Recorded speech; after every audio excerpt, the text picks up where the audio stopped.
Yeah. Okay. All right, so I like to start with the clavicle. So underneath the clavicle is the subclavius, Clavius. subclavius. Then we have the pex minor. We have the latissimus dorsi. These are the cuts. And then you can actually see the teres major right here. And this is the subscapularis. And then if we turn it around, if that's the subscapularis, this is the supraspinatus, infraspinatus, because it's below the spine and this is above it. You can see teres minor, teres major, and I like to think first you're minor, then you're major. You have your triceps, medial, long, lateral heads. And then here you can actually see the anconius. So we're back in the front. So this is the biceps brachii. Underneath it is the brachii Brachioradialis. no, this is just Brachialis. brachialis. Yeah, Oh, brachialis. And then here, if we go down further, this is the brachial radialis. It's going to the radius. So I always like to start with the flexors right here, and I learn them in threes. So you have the palmaris longus, and it's going all the way down to the palm. You have the flexor carpi radialis right next to it, and then the pronator teres. So that's a good group of three to remember. Palmaris longus, flexor carpi radialis, pronator teres. Hanging out to the side is the flexor carpi ulnaris, and you see it's going down to the ulna. And remember, everything on this side is a flexor, and almost all of them are origins are the medial epicondyle, almost all of them. So if we go underneath, we have the flexor digitorum superficialis right here. That's the cut, and it's underneath this one, so it should be here.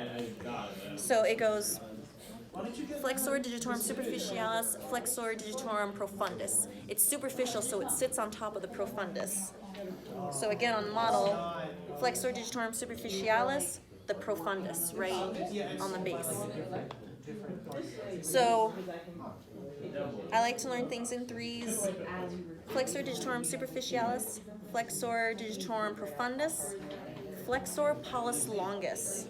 And it's on the flexor side, so I know it's a flexor. It's under the thumb, so I know it's the pollis. And it's a really long muscle. So flexor pollis longus. This little guy right here hanging out is the pronator quadratus. And you can see it even with the top layer on. It still sticks out no matter what. So now we'll move to the side. So this was the brachiradialis, and we like to learn things in threes. So we're kind of going to the extensor side. So this is the extensor carpi radialis longus, and you see how long that muscle is? Then we have the extensi carpi radialis brevis, because you have a longus, you have a brevis. Brevis means short. And they're all going to the thumb or the radius. So that's the group of three I like. My other TA. Yeah.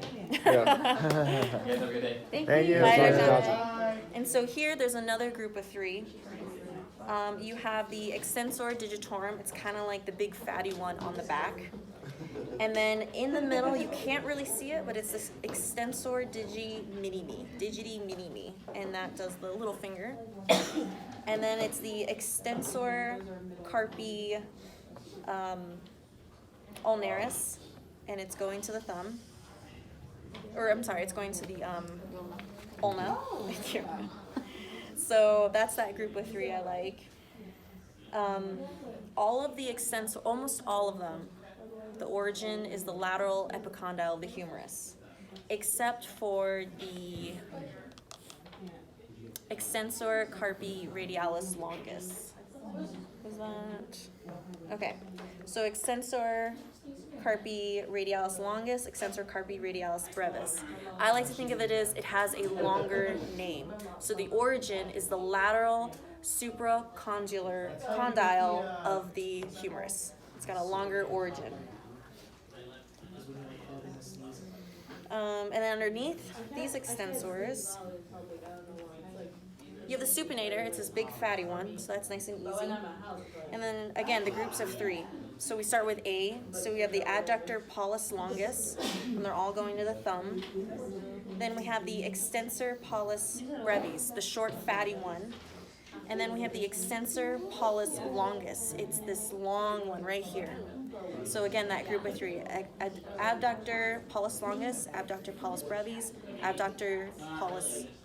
Adductor pollis longus, extensor pollis brevis, extensor pollis longus, and then we have this random little one, extensor indicus, I'm not sure how people say it, but extensor indicus muscle. And I think that's all of them. Good job, girls.